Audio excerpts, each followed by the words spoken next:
Good morning. We'll be starting up here in a little over a minute. Let everybody log in,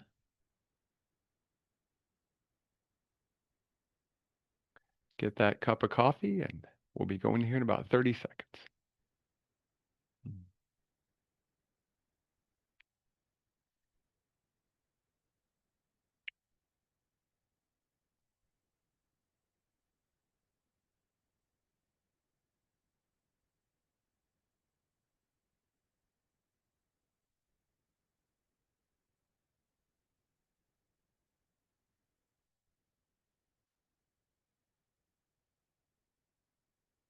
Okay, I think we've just got about everybody logged in, but we'll go ahead and get started anyway. Good morning and welcome to the last of our summer webinars, though it is after Labor Day, and it was definitely chilly in the air this morning, and the sun gets up a little bit later.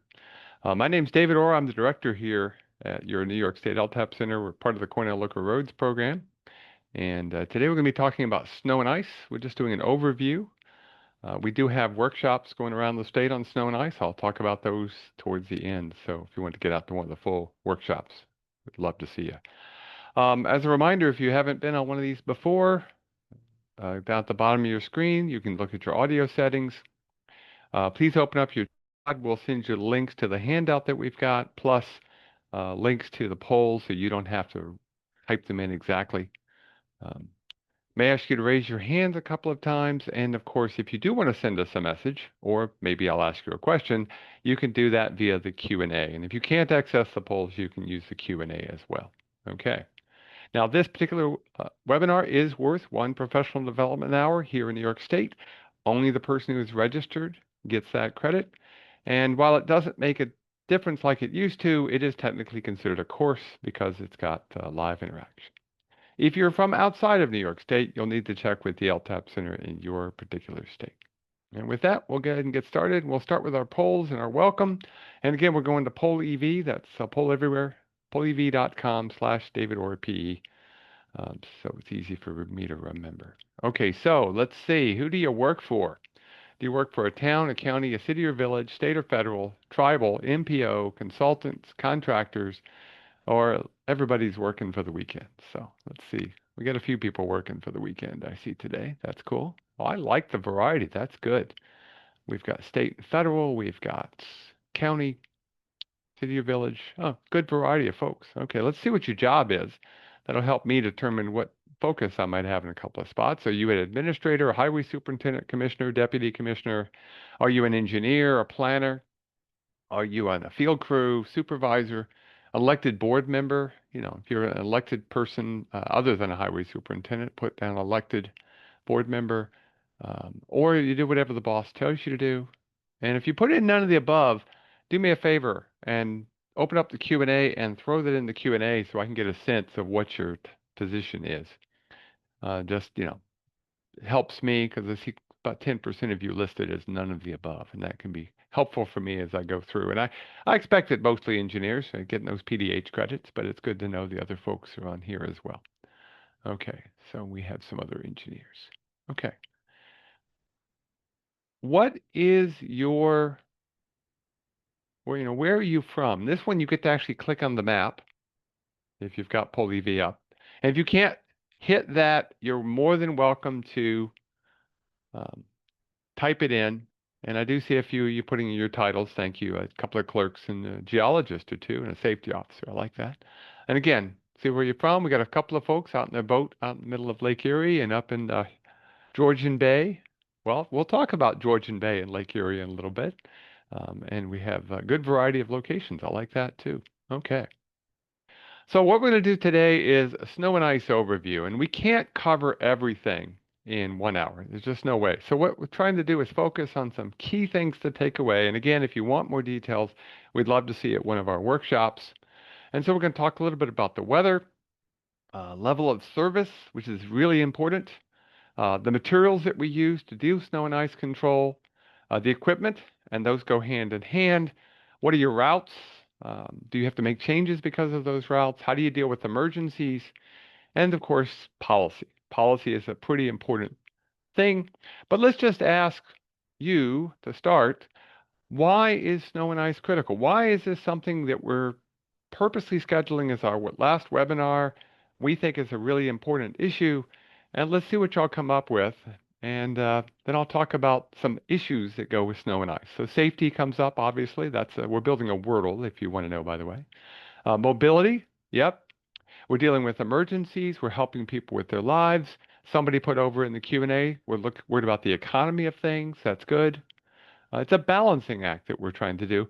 Obviously, safety is the first thing we have to think about, and it's a safety issue for everybody who's using the roadways.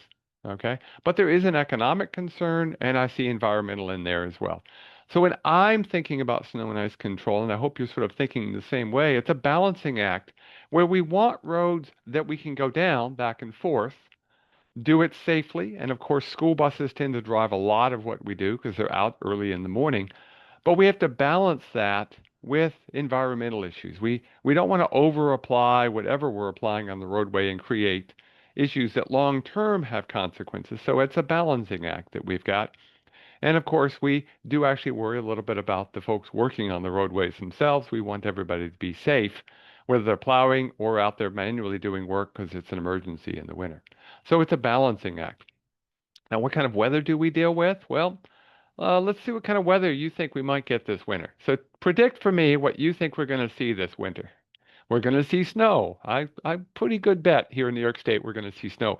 Like it or not, we're seeing more ice than we used to see. So yeah, we're going to see some ice, and ice is how we might have to do things. Yep. There's a couple of others I'm hoping I see here. Um, we might see some flooding. Somebody put that over there, and that's actually something that can occur. We get a thaw, we can get flooding out of that, and that's something we have to be aware of. We may get a blizzard or two. That was one of those I was looking for. We may get a blizzard or heavy snow, as someone put in there. Oh, there it is. Freezing rain. Freezing rain. That's always a fun one. Not just ice, but a freezing rain condition, which forms and can break down trees, can break down power lines, and of course, there's black ice. So we need to be ready for different types of weather, extreme events, and that's a challenge. Now, how do we deal with that? Well, New York State's weather and climate is actually pretty unique, pretty cool in a lot of ways. Now, this map shows the average snowfall over a 20-year period. It is pre-COVID data, and the numbers are coming down a little bit. But what we're really seeing is the lake effect machine. Okay, off the end of Lake Ontario and even off the end of Lake Erie, we get lake effect.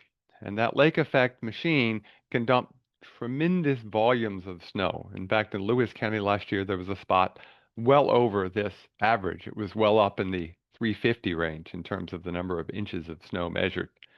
Now, if you're wondering why the number is lower off Lake Erie, is in a lot of winters, Lake Erie freezes completely and the lake effect machine shuts off.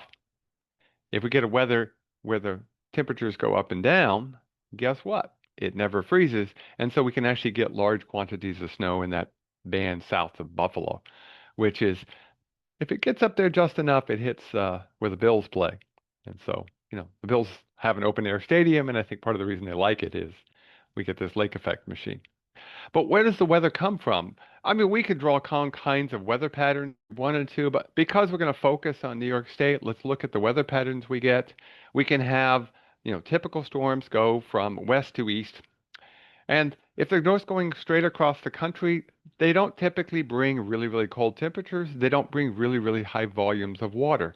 And these are those small storms that give us 1, 2, 3, 4 inches, though they can get enhanced when they come across the lakes because they pick up the moisture off those lakes. We can also get what everybody can call anything from an Alberta Clipper to a polar vortex. What those are is the extreme cold temperatures, where we get colder weather brought in. And the cycle for those is changing some, but that's where we get a lot of really, really cold weather.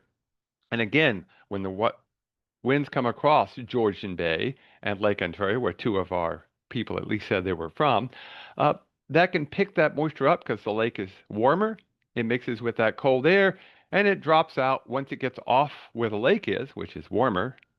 Gets cold again, drops out. That's when we get these huge lake effect bands, especially when we get those winds coming off from a little bit from the north. But in terms of general heavy snows and the blizzards, what we really have to worry about are those storms that come up from the Gulf or go even worse, get out into the Atlantic and swing back around. And so the upper end of the northeast or nor'easter forms, and we get winter coming from the east with the snow. And if you combine that storm with a cold snap coming from above, that's where we get our really big snow events, where we talk about feet of snow and we get to make the national news. We have to be prepared for these things, and hopefully you are. But what we're really looking at is we know when those really big events occur, or if we get an ice storm out of this, we're just going to have to deal. That's like it or not, that's the nature of living in New York State. But we have to balance that with the level of service. Okay? The level of service is essentially how can you get down the roadways in different storm events? And we'll talk a little bit more about that. But before we do, let's remind ourselves what we're trying to do. We're trying to stop. Now, if you're on dry roadway conditions, just think about dry roadway like we have today here in Ithaca. It's a beautiful day, a nice cool walk this morning coming in. Dry pavement, let's just imagine you're going down and you put the brakes on and you stop. Now, this is the distance for stopping. It's not the reaction time stop. That's a safety class. We'll talk about that in other webinars. But imagine you put the foot on the brake and the ratio of stopping depends on your speed, of course, but we'll just call that stopping distance ratio. We'll call it 1 for dry conditions. When you're out in the rainy day, you need more distance, okay? About 50 to 80% more. We usually use about 70%. And wet conditions is, by the way, what we typically are designing for when we're looking at roadways overall. So we want to make sure we can stop in a rainy day because those occur all year round. But now let's start putting winter weather on top of that. If we have a slush that hasn't formed any ice bonds, or we have fresh sand on pack ice, we're not going too fast to create icy spots. That's a safety issue that sort of adds to the complexity of it. We get to about twice the distance of a dry condition and about 30% more than we would expect on a rainy day. So not too bad if we can keep the roadway in those conditions, but you start getting soft, loose snow, especially you get high speeds, you might be looking at almost doubling from the wet conditions and 3 times the dry conditions. If you get just sand on light traffic, the sand sort of gets pushed down into the snow and ice, and you can actually need even further distance. And of course, snowpack, if it's thick, it's got mixes of ice in it. It's got a lot of snow that's not super, super high friction. You can be talking 4 times as much as dry and over twice as much as wet, almost 2.5 times as much. And let's not even talk about ice. I put 6 plus, but the reality is it depends on a lot of other situations. And we've had situations, all of us have, where we've come across ice in one form or another. So let's just see that. Raise your hand if you've ever been out and you've hit a black ice. I don't care if you've crashed, but you've hit black ice. Raise your hand. How many of you? Let's see. So yeah, at least about half of you have had black ice situations. I had one going to a job interview once. Went perfectly straight right into a ditch. I was able to avoid the signpost, but other than that, looked like a bad day, but I did make it okay. But the idea is we need to have different conditions. We can't have roads being black. It's not actually recommended to have black roads in all situations, but you need to have a level of service. And this level of service should actually be set in conjunction with the elected board and the highway agency of the DPW. So obviously this would be great, but this is what we see today. A lot of people think, well, this is what roads should look like all the time. Maybe for a major road, you could think about this as a goal a certain time after a storm, but during an event, it can be very difficult to keep this kind of condition, and it can be a lot of money, and you may have to have short cycle times. So is this acceptable? Well, it depends. If it's a residential street like this one, this may be absolutely fine a few hours after a storm. But maybe during the storm itself, you're happy if you could keep it like this and then you clean it up afterwards. Because during the storm, it may be hard. And of course, if it's a blizzard or something, you've got to think about the crew safety and you may just have to live with this. And people may be stuck at home. And we don't like to say that, but we have to think about that because it's a balancing act. But that means you need to set a level of service, and you probably are going to set different level of services for different types of roads. So your mainline roads, you're probably going to want to treat them faster and keep them in safer conditions. Your residential streets, maybe less, but think about a road to a school, or if it's the road that turns out to be the emergency place for people if their heat fails. That's probably a pretty important road. It's a lot like our drainage standards that we've got, where you're going to have different standards for different roads. So let me ask, we'll do a poll here. Does your agency have a level of service for snow and ice? And again, you can put in yes in writing, yes in my head. You need to develop one, no, none of the above. And none of the above could be you're not sure. I'm okay with that. So none of the above includes not something else or not sure. If you do have none of the above and you do actually have a policy that's not one of these four choices, throw that in the Q&A so we're on the same page on what that means. And again, you can use the poll, the Q&A pod to give me the answer. So most of you, about half of you, that's pretty good, have a written policy. That's good to see. Okay. About 13% of you have it in your head. Again, it doesn't have to be complicated, but think about what happens when you leave. Is that policy going to stay or is it going to disappear? So you might want to think about putting it in writing. Plus, it actually reduces your liability if you've got a reasonable plan. We aren't going to talk about today too much with written notice, but again, if you're an agency that doesn't have snow and ice control protection for written notice, a village, for instance, then you need to have a policy to give yourself a little bit of liability protection. So something to think about. Okay, nobody put in what their alternative was if they said none of the above, so I'm assuming most of you just don't know. And that's okay. We want to think about developing something, a very common way, not the only one, a very common way to start thinking about level of service is to go out and find out what the federal classification on the road is. So this is a map of Ithaca showing the federal classification of the roadways. The green roads are the arterials. We've got red minor arterials and collectors. We've got blue minor collectors. And then, of course, we have the local streets. And so you might say, okay, we're going to start at that point.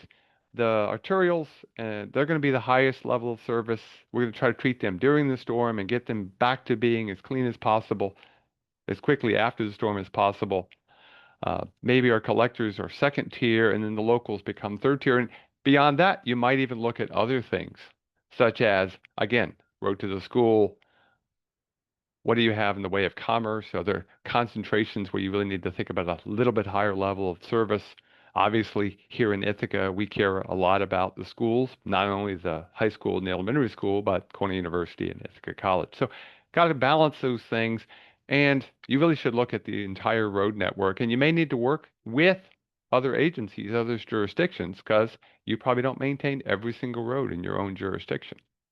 So what's going to affect which roads you think should have a higher level of service beyond what I've said? So let's see what you guys can think of beyond or even including what I've already said when you start developing your plan for higher level of service. Yeah, the amount of travel. Are there hills? Are there not hills? The traffic volume? Is there emergency routes? These are all things that both change what we have to apply, but also develop our level of service plan. Okay, is it an emergency route? Is it a route to the fire station? They just built a new fire station on East Hill where I live, and sure enough, I suspect we're going to see a different pattern for plowing because the fire station has moved, and that's fine. And as there trucks, all these kind of things come into play. And what I'm not seeing, well, I sort of see it. Someone's talking about nurseries, and they're talking about schools, and talking about fire hydrants. Remember, we're generally thinking when we start about roads and streets, but you also are going to need to think about in villages and urban areas, and many of you were from those, you're going to need to think about your sidewalks and pedestrian routes. And then, of course, who maintains those? And again, if we had a whole day, we could talk about some of those issues. But I want to give you an idea. If you don't have a plan, or even if you have a plan and you want to revisit that plan, try to do it this way. And we use this for pavement management as well. It's actually a pretty good way to think about things. Find somebody who is interested in helping with that, especially if it's a board member, and give them 6 pins. red being the highest priority and purple being the lowest priority. And tell them you want 1/6 of the roads to be highest priority, 1/6 to be lowest priority, and everything in between is 1/6 as well. It becomes very challenging, but it starts to create that communication between the board and the people managing the road system to realize that we can't make everything black. That's not recommended. But how do we focus our energy and our efforts? Setting the level of service. Okay. Now, at the end of it, it's probably not going to be perfectly even because if you've got a lot of major arterials or really critical things, you may have to have a little bit more. But of course, that means you got to have a little bit more money. And that's that balancing act of commerce, money, safety, and of course, the environment. Now, what materials do we use to manage snow and ice? And we'll come back to um, the equipment in a little bit. There's an overlap, I know that, but certainly something to think about. And we will be talking about pre-treating here in just a couple of minutes as well. But what materials do we use? How many of you still use sand regularly? Raise your hand if you use it regularly. And again, I just want to see the numbers. I'm not going to look at names. Actually, I've got it scrolled down. I can't even see who clicked on it. Okay. Now, not many of you listed sand as or abrasives as a high that's used it a lot.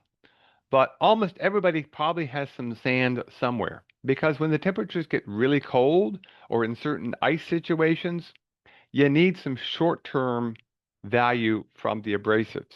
Okay.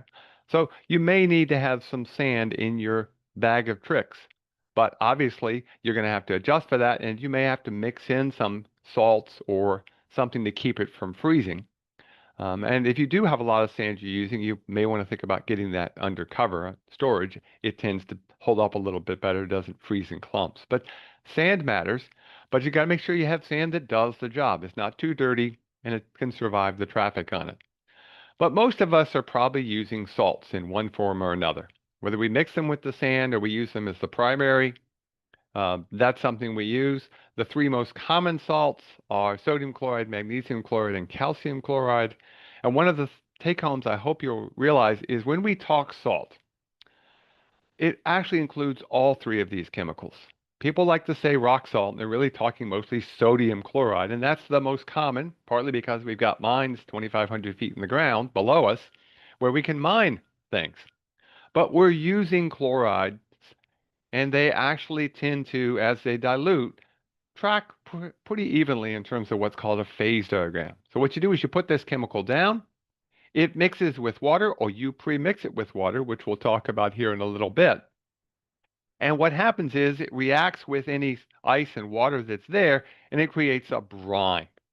Now, as long as the temperature is above some minimum line, and it varies depending on the chemical, you'll get a mixture of either pure brine, just liquid, that's all dissolved. That's the area above the little triangle. Okay, so for the sodium chloride, that would be, get my little pen here, pick a good color. Let's see, I think I'll go with, I can't use the ones I'm using. We'll go with the orange. It's not the best choice, but it will at least show you that. So in this zone here, if you had the right mixture, it would be just a pure liquid. Okay? Over here, in this zone here, you're going to get a mixture of ice plus some liquid. Okay? And as you get closer and closer to no chlorides available, it's going to be essentially ice. And then if you have too much, what you wind up with a solid over here plus the liquid. We don't want to be there either. There's no point in applying so much that you actually have salt in solid form sitting in the mixture because all it's going to happen is going to get pushed off by the plow or by traffic. Okay? So that's something you need to be thinking about. So that's something that keep in mind if you're using a calcium chloride or a magnesium chloride, its dilution potential can still be there. It does activate a little bit lower temperatures. It can start off with a little bit different in terms of freezing, but there's just salts. And those salts have different characteristics in how they behave in terms of both corrosion to the equipment and the bridges and the roads, but also in terms of how they deal with the snow and the ice. And so it's a balancing act. And of course, it's an economic act as well. And part of the reason we like sodium chloride is the economics. There are other chemicals out there, okay, that people use.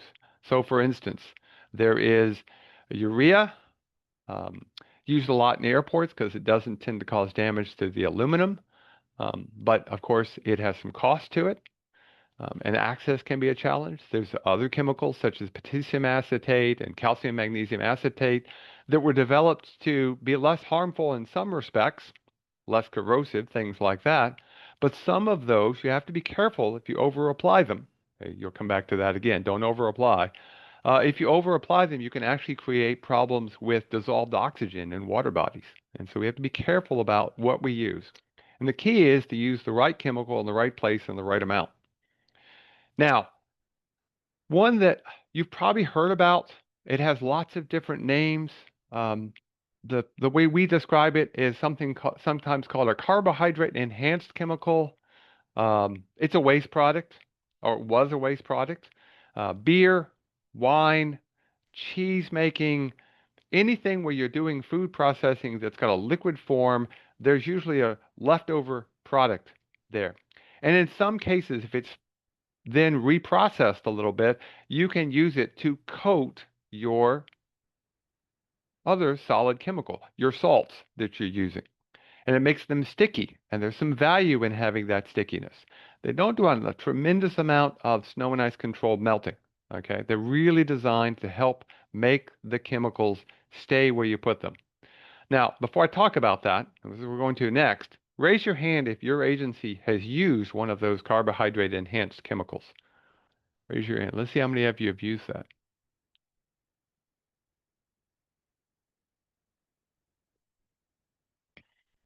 Okay, so only about 10% of you. Again, something you might want to think about having in your bag of tricks. And we'll talk about why here. The whole idea is if we're using chemicals, that means salts or urea or CMA or any of these things. There's salts that can come in one of three forms. Okay? You can put them down as a solid, you can put them down as a liquid, make a brine out of it, or you can pre-wet the salt in either in the pile or literally right on the truck as you're dropping it out. There's lots of different ways to pre-wet, and you need to think about what works best for your agency. But the key is we want to have the chemical stay where we apply it. Okay? Now, the study that was done out of Michigan, just to keep this in mind, they spread dry salt on a dry pavement. Okay? And then they went back and collected the salt after a little bit of traffic, and 100% was in the center, 1/3 of the roadway. When they came back and they measured it, about half that salt had stayed, but about an eighth went to each side of the road, and 15% was beyond the edge of the road, was off on the shoulder, out into the ditch, was gone. So the bounce and scatter essentially caused 1/3 of the material to be completely gone. And so we don't really want to use dry salt. We may have to in some cases, and depending on your equipment, you may need to. But again, think carefully about what's happening with that salt. Wouldn't you like to be able to spend less money? Because they took that same salt, they pre-wetted it in this case, okay? And again, you can pre-wet with calcium in the pile, one of those carbohydrate enhanced materials. Heck, technically you could spray it with water as you're dropping it out of the back of the truck if you set it up. In that particular case, when they did that, again, 100% the center third, only 2% wound up being out into the shoulder, only a loss of about 4%. And that's pretty good. And that's one of the reasons we're a big fan of thinking about either pre-wetting or using some kind of brine treatment. Okay? And the idea of brine is anti-icing or pre-storm events, and someone's got that in the Q&A. I will come back to that here in just a couple of minutes. We'll talk about that. But the key is if you can, think about, not this year maybe, maybe not next year, but long term, think about how can you get that salt to stop and land and stay where you put it down. Okay? And again, if it's already got snow and ice, it will stay some in the snow and ice, but now you're having to actually put enough salt to melt everything, and that could be more salt that you have to add. What we're really trying to do is balance things. We're trying to balance the environmental issues with safety. And that's not an easy question. It's not a simple do it like that kind of thing. I wish it was, but it's not. But one thing I also am a big fan of is think about covering your pile. Okay. So I've got two piles here. Okay. I've got a pile that is 100% salt, 50 feet in diameter, sitting out, no tarp, no nothing, sit out in the rain.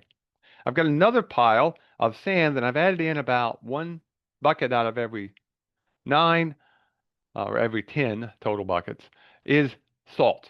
So I've mixed some salt into it so it doesn't freeze into a big chunk in the winter. Not an uncommon practice, and actually probably not a bad one in most cases. But I don't cover either one. Now it comes along, we get a rain event. We can get rain events at any time of year after we've made our pile. And I collect all the water and I boil the water off and I see how much salt I have left. In that runoff, we've dissolved some salt. So I'm going to ask you this twice. The first time, if you think the salt pile is going to have more salt runoff, raise your hand. 1 inch of rain over a pure salt pile. Raise your hand if you think the salt's going to have more salt going into the environment. Raise your hand. Okay. Okay, now magically, watch this. Magically, your hands are all going to get lowered. Okay, now raise your hand if you think the sand pile is going to have more salt into the environment. The sand pile has more into the environment. Interesting. More people thought the sand pile would have more into the environment. Your numbers are such, I'm going to have to ask it this way. Okay, magically, hands go down again. How many of you think they're about equal? Raise your hand. And I see some of you didn't vote. I can do the math. And by the way, this last question is the correct answer. It's pretty much, they're about the same. By the time the water goes through the piles, it gets saturated with salt. And whether it's going through a salt pile or a sand pile with sand in it, or with salt in it, it's going to pull the same amount of salt and drop it into the environment. And so you're really putting about the same amount out there, which is why you really want to think about covering your piles. Plus, again, if it rains on a sand salt pile, it can leach that salt out, and then you get these sections that are frozen, these big chunks. So from a lot of reasons, we're big fans of covering the pile. And yes, there's a cost. I'm not saying it's an easy thing to do. It's just something, again, to think about with your planning. So let's just see what you guys have for policies here, if you don't mind. You can click on all of these. So do you have a salt in your policy? Do you have abrasives, i.e. sand, usually mixed with some salt? Do you do treatment of your salt in the pile? Do you use pure liquids? And then anti-icing, and we'll come back to anti-icing, but just remember, anti-icing means I'm actually putting down material before the storm event. And again, if you do put other, one of you put an other in there, tell me what that is. And then over in the Q&A, we see people, some people put all salt in one shed and salt sand in the other shed. Very common, and that's cool. That's a good way to do it. Keep them separate, and then you know what you're getting. So some of you are using anti-icing. Again, pre-treating before the storm to keep the bonds from forming. I like that. Okay. And some of you are doing brine, which is a liquid. Okay, so that would be the D.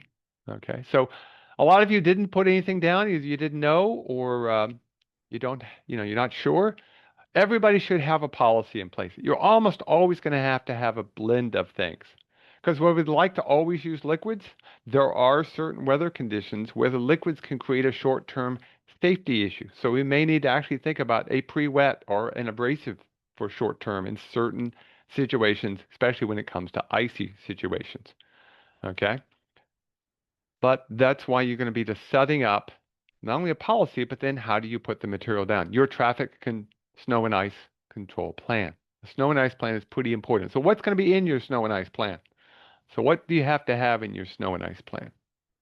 And this is where I'm actually going to talk a little bit about, you can pre-treat the person in the Q&A has put in there the idea that if you've got brine, you can pre-treat. And so if you're going to have a brine, you may want to think about something called anti-icing. And the idea behind anti-icing is you put down a layer of chemical, usually salt, mixed with a liquid, so it's a brine form. And that now forms a bond breaker with the ice. So rather than ice being formed and bonding to the pavement, that salt keeps it broken apart, and then the plow comes along and breaks it and sends it off to the side of the road. The key for that to work is what we're throwing into our snow and ice control plan. You have to have controls of your level of service. You have to have a cycle time such that the bond doesn't get broken, doesn't form, and you have to have the equipment to shove that material off to the side. So those beats that you've talked about, the routes, whatever you want to call that, has to be part of it. You have to have rates of application. You have to have weather forecast. You have to figure out how many people you've got. Okay? Raise your hand if you have shifts in your crews. You don't just work during the day. Raise your hand. I bet it's not very many. Yeah, that's about what I expected. Okay? About a quarter of you. Okay? So again, these are things to think about that are going to be part of your plan. And if we had the whole day, we can talk a lot more about some of these issues. But let's talk about the equipment because obviously this is a big driver and we want good, high-tech, modern equipment. But, we started with some pretty simple stuff. And again, we can make things work. So let me just ask you, if you know, how many trucks are in your fleet? Less than 5, 5 to 10, 10 to 25, greater than 25. And again, I know some of you probably aren't managing fleets, so that's okay. But if you're helping someone thinking about it, think about how many trucks you've got in your fleet.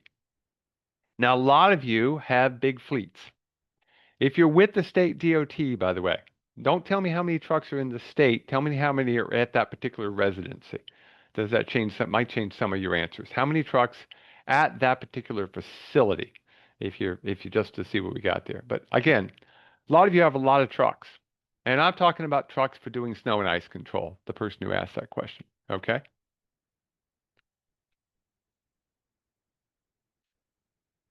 And somebody has a note here that says you can pre-treat only if the state DOT is pre-treating. Not sure why. You could pre-treat differently on your system.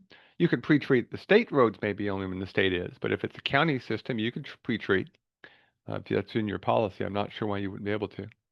Okay, so some of you, and I do see someone marked in there, are using motor graders for snow and ice control. There are some city and urban agencies that actually put plows in the front of their garbage collection and other maintenance equipment. So again, this is just a quick sort of getting in your head what people have. The two things I want you to think about this is if you do have greater than 25, you probably have some flexibility, not as much as we'd like, but some flexibility if you have a breakdown. Okay? But if you've only got 4 trucks or less, if you have a breakdown, what's your backup plan?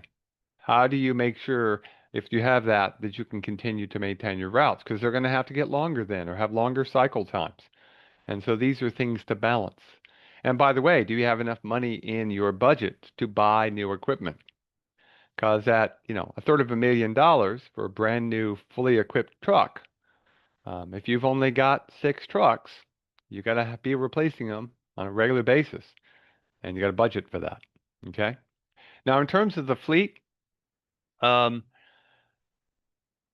before we did, someone mentioned the person was talking about the brine. They get their brine from the DOT. And again, that's part of your plan.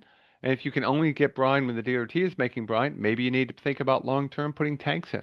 Again, these are all things that have to be balanced. It's always a cost. But the fleet, what kinds of trucks do you have? Do you have graders? Do you attach it to other equipment? Do you have trucks that you only use in the summer and don't use it all in the winter? What kind of snow and ice attachments do you have? Are they plows? Are they applicators? Both? Um, do you have any kind of feedback devices on the equipment? And of course, as you see in the picture, what do you have for your sidewalks and your pedestrian paths if you're doing that kind of work? And again, every agency will be slightly different in that case. What do you have in the way of plows and wings and shoes? Okay. Obviously, it's going to be very different in an urban area versus a rural area because you've got curbs and gutters and manholes. But some things are going to be universal truths that we're all going to be thinking about. What kind of blades do you have themselves? Do you have these live edge blades that each foot or so of the blade can move up and down independently, which is really good for a road that's a little rough for a variety of reasons. Okay? The idea is we want that plow to do most of the work for us. We don't want to miss spots. Okay? But you might or might not run with shoes. Raise your hand if your agency does run with shoes for your plow, not the wing. We'll talk about the wing here in just a second. Raise your hand if you have shoes for the plow itself. So a lot of you are running the blade directly on the pavement. That may wear things differently. It may be more prone to catching or tripping. And so you have to balance that act versus the plow to hold it in where you want it to be. Okay? Now, in terms of the wing, do you any of you raise your hand if you have a policy about when you wing in the fall and the spring when you get thawing periods? Again, we could talk about what the policies are, but just raise your hand if you've thought about putting that in your policy, or at least talking to people that, let's not put that wing down when the pavement is really soft, both in the late fall if you get a rainy period or in the spring we get thaw. Otherwise, you're cutting your shoulders with the plow, and we know that's not good. Yeah. Again, things to think about. In terms of your spreaders, there's all kinds of spreaders out there. There's brine spreaders. There's spreaders that put it in front of the back wheel. There are the typical spreaders like you've seen traditional spreaders. These are, we could go crazy with the kind of different ways to get the materials down. All of those things have to have some kind of rate control that goes with them. Okay? Now, modern systems, almost everybody is using one-person plowing. Okay, so everything is set up so you can control it all from the seat. That can get pretty complicated pretty quick, but they can make things a lot safer, a lot easier. And of course, those people need to practice and get ready for the winter. But let me ask you this, whatever you've got, old, new, it's coming in 2 years because they ordered it yesterday. How often do you calibrate all of this stuff? And when I say spreaders, I'm talking anything, even brine or applicators, anything. How often do you calibrate your equipment? And I'm going to let you put your numbers in, and then I'll show you the results. That way you can't see what other people are voting. And there's 100 of you, so I'm hoping to see a bunch. So, okay. So let's see what we get for answers here. Response-wise, we have, you're not sure. Okay? Which could mean you aren't. The big thing in my mind is you absolutely want to have calibration. We have found more and more often when we talk to people, when they start calibrating, they get a much better sense of what they're actually putting down. And you don't think it's much of a difference, but it can make a huge difference. Because remember, if you're putting down 200 pounds per lane mile, that's only about a gram of salt for every piece of paper, if you were to think about a piece of paper. It's just a small amount of salt you're putting down. Even a 10% difference can make a huge difference in the total amount of material that you're going to use. So yes, annually is a minimum. Some people like to do it monthly, or if they notice a change looking on the tickets, wait a second, why are we putting more or less salt down this particular route? Which means you have to have a tracking program for that. Okay? But if you're not sure, think about it. And it doesn't have to be complicated. It can be very, very simple. I'd much rather you calibrate something quickly and easily, even if it's not perfect, than to, oh, I can't do the high level precision. And yes, you can calibrate any piece of equipment. You just have to think about how you're going to do it. We could cover that again if we had a little bit more time and come to our snow and ice class, and we'll talk about that some. Now, feedback is one of the most important things. We sometimes tend to want to cheap out on that. I think if anything, we probably should spend more money on feedback. That feedback can be things such as a camera to help the drivers, especially if they have to back up, so they can see what's behind them and see the spreading equipment. Make sure it's running the way we expect it to run.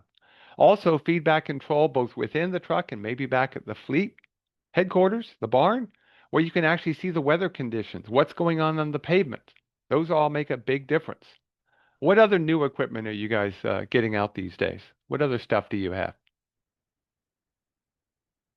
Anything else you guys have been trying out that we haven't mentioned yet? Like the person who's been going in the Q&A talking about their tanks, and they use dust control in their tank in the summer. Not a bad idea, but that, of course, then means your balance on what you can store in the winter. So always a challenge that we have to deal with. Reversible tow plows, yep. Extra wide wings, direct liquid application. If you haven't used it, that's new to you. It may not be new to some agencies, but if it's new to you, think about GPS for route completion and on the plow. And by the way, that can help you both for liability and communication. Somebody says, "Hey, you ever plowed my row in 6 hours?" And you can go, "Well, we actually were by there 3 times on the GPS." So both can actually help you. Some people are looking at heated roadways or heated sidewalks, different things in the pavement itself. Yeah, there's all kind of things we can think about. But really comes down to our application rate. So which of these factors do you think will affect your application rate? You just use a standard application rate. That's okay. Just mark that.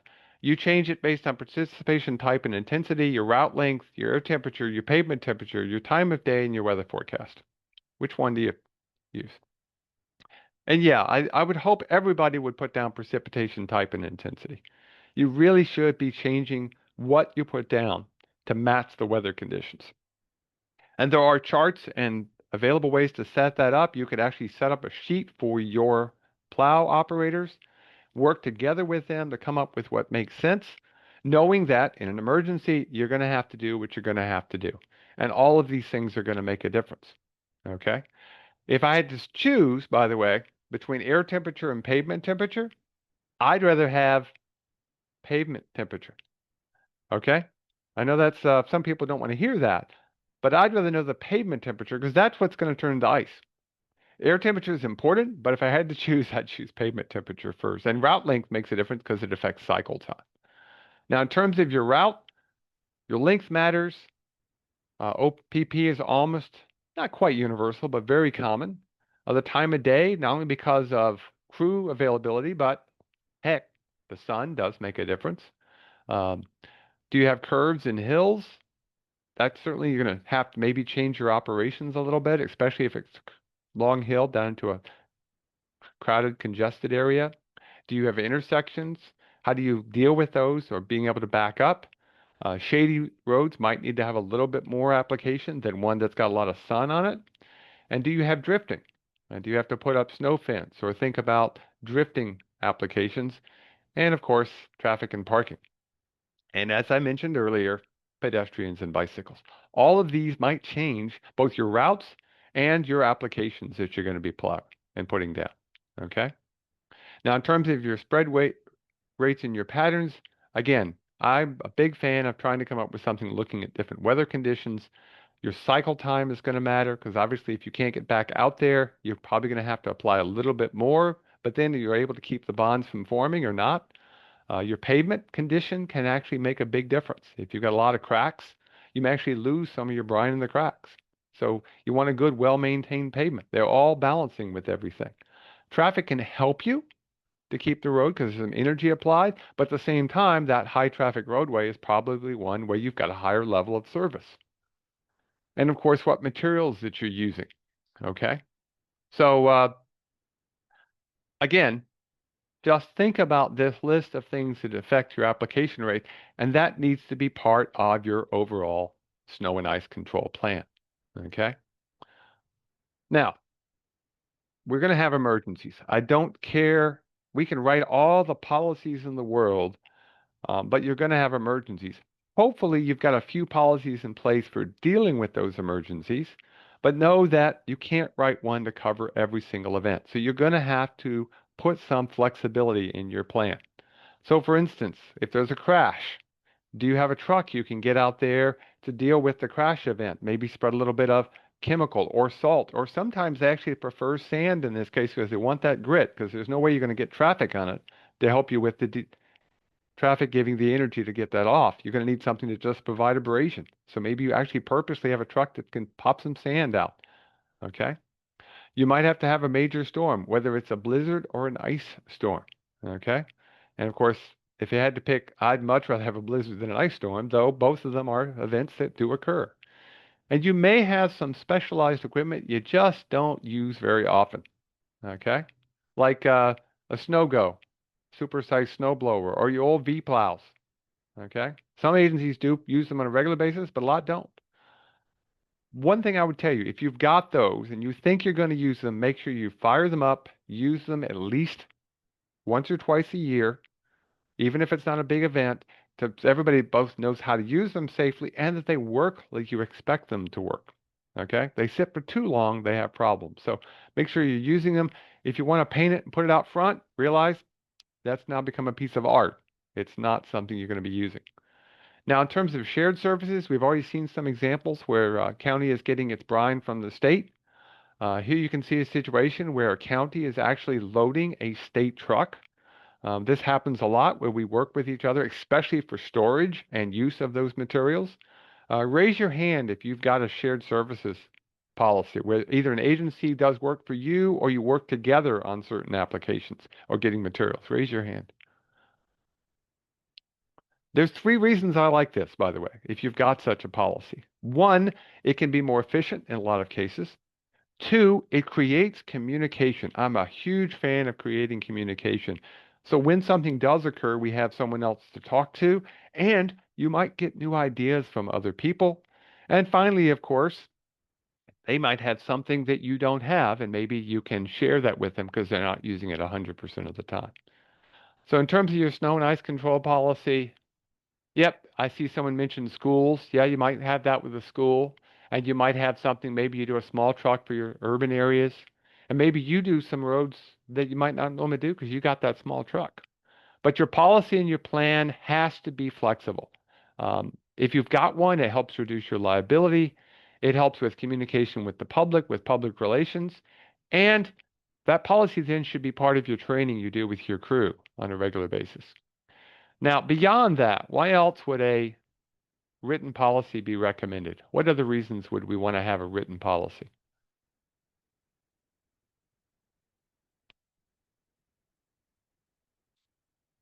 Liability, obviously, that's a big driver. Transfer of knowledge, yep, absolutely, that's important. Consistency, that's a really, really good one. I like that one. Consistency with the public can go a long ways for them to understand, hey, we don't get plowed out until 10:30 in the morning because we're on a low volume road, but they do it pretty consistently. And everybody knows their roles. Okay, and then we start to create habits. Habits are an incredibly powerful thing. It's good from a record keeping standpoint. Are you using too much, too little? Can help you with your program of calibration. Okay, it's great for training, so everybody's on the same page, both with new people and old people. Okay, all of us learning new tricks. Everybody's on the same page, and we don't imply something. We try to be a little explicit. Okay, that can be very important. But again, you do want to be flexible. What we have done is we've actually posted on our website a uh, plan that you can download as a starting point. I would not tell you this is a final place. I think it is a starting point where you can go out and you can develop a plan starting with this. Okay? It's listed in the handout. If you can't access it for some reason, some agencies do have issues getting to what they call the box. Just send us an email, and that email will be on the last slide here in just a few minutes. We will be glad to send a copy of that plan to you to get yourself a plan that everybody's on the same page. Okay? So let's ask a few questions. We got a few PDH questions, and then we'll wrap it up here in about 4 or 5 minutes. So first off, if I have these four things I can collect type of precipitation because I got the weather channel on. I know the route cycle time, the air temperature, and the pavement temperature, and I have to give up one. Which one am I going to give up? Which is the least important? Yeah, it's the air temperature. It's counterintuitive. Don't get me wrong. I love having air temperature, especially forecast air temperature. It can be very, very important. But if I can get the pavement temperature, then I really know a lot about what I need to be applying at that point. I'd really like all four, but these are things to think about. Okay? So keep that in mind. Stopping distance is shortest on which of these five choices? Soft, loose snow, slushy snow with bonded ice, snowpack, none of the above. Stopping distance is shortest, not longest. Right now you're putting the longest down. I want the shortest one. Where can I apply the brakes and stop the fastest? Of these ones, You could say none of the above if you wanted to say dry, but of the ones I've given you, yeah, B, slushy, so with no bonded ice. That's the key takeaway here. Try to set it up so you don't get bonded ice. That's because once you don't have bonded ice, you can stop faster. It's safer. Plows can take the stuff off the roadway, and that's where the concept of anti-icing or de-icing comes into play. We'd rather have anti-icing because it's less energy. De-icing means we have to spend a lot of salt and a lot of effort to break that bond, and the bond can be pretty strong. So yeah, we like the slushy roads with no bonded ice. People can drive it, we can maintain it, and can we set up a policy to do that? Well, not in every case, but we try to. Now, a bare road policy is recommended for high volume roads, always. True or false?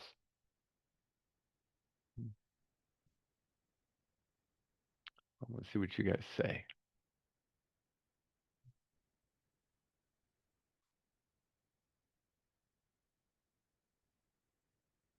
Some people will say it should be there because, oh, we got to have bare roads on, certain high volume roadways. I would say we want to be careful about that. Are there some exceptions? Of course, there might be, maybe the interstate. But even there, if we're always trying to shoot for bare roads, even during a storm, is that really going to reduce the liability like we think? Can we really keep up with that storm? Are we better off to have we'll get to it as quick as we can and we have a policy to do that approach? From a liability standpoint, you don't actually reduce your liability if you don't have a bare road policy. You have a liability problem if you have a policy and don't follow it, which is why it's careful what you put in your policy, or you have a policy you can't meet, or you try to do something and you fail. Don't do that. So set up a policy. Think about what it makes sense on. You can reduce your liability quite a bit and not put too much extra material down.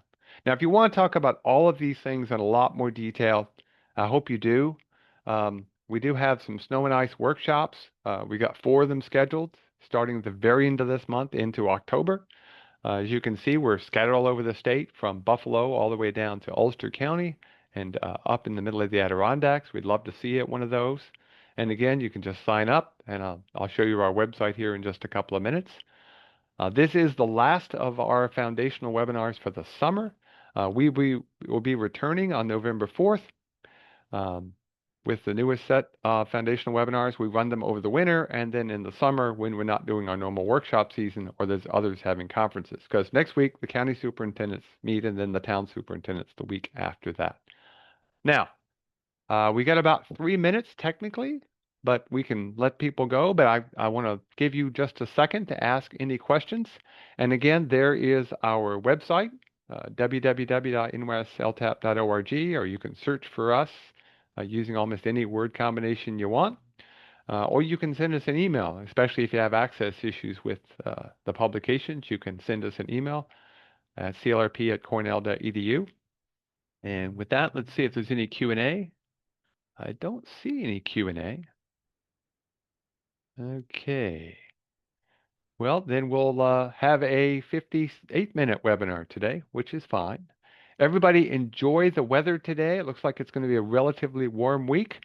Get ready for snow and ice. It is a coming. And hopefully everybody has a good winter. And we'll see you on the road or on a webinar. Thank you very much. Have a great day. Bye-bye.